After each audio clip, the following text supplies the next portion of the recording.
My friends and I were riding bikes through a forested neighborhood. The street we were riding on suddenly opened up to a broader four-lane road, and I daringly rode down the sidewalk to a local, extravagant burger restaurant complex with two buildings, both plastered with yellow stucco but for their concrete foundations.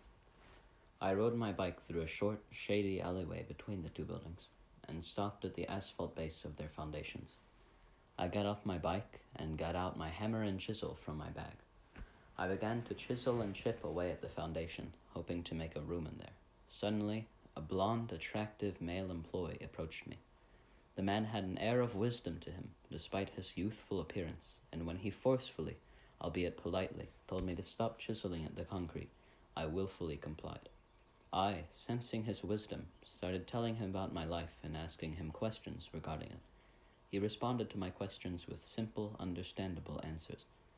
After my decent conversation with the man had concluded, I said goodbye and walked back to my neighborhood, entering a woodsy trail where I met my friends Margaret and Chloe. By then it was dusk, and we walked on the trail together. Margaret had wild eyes and seemed to have an overwhelming, sporadic hatred towards me. She was covered from the neck down in tight black clothing. Chloe, however, seemed generally uncomfortable and overwhelmed, and she looked afraid.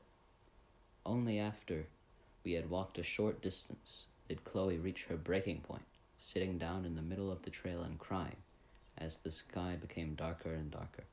Margaret gazed upon Chloe with cold, nearly hostile indifference. Later, I was in my mom's car with my mom in Holland. We were driving on a dirt road through a shady part of Stone Mountain, covered with pine trees and carpeted with pine straw. We soon stopped by a creek, and I walked from the car down to the banks of the creek and saw an old, colorful parachute lying limp on the stream. I went back to the car, and my mom told me that I had been there when it fell, many months before. We drove a bit more until we came to a strange reception center protruding from part of the mountain. It had a modern, blocky design, and Holland and I had to climb up a ladder to get there. We went inside and got accepted into the program, which was still unknown to us. Then, from the building, we climbed a really steep part of the mountain until we reached the top, ascending from the shade of the forest into the bright rock of the bare mountain. The top was not very large, only about 50 by 50 feet, and there were corridors etched into the rock. The tops of the corridors were only about 3 feet above the stone ground. We walked between the stone sides of the corridors, gradually discovering what this place was. With glee, I realized that this was a camp for beginner stone chiselers like myself.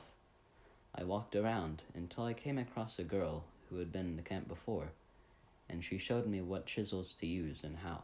There were wide chisels and thin ones, heavy ones and light ones, coming in many different colors, shapes, and sizes.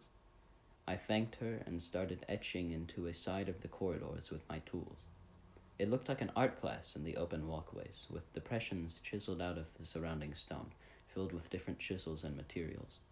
The next day, presumably in the morning, Holland and I wandered through a forest with golden, vibrant light shining through its tree branches. Holland found a strange-looking black cat with a fluorescent belly, picked it up, and showed it to the instructor of the camp, who remarked that it was a common species in the area.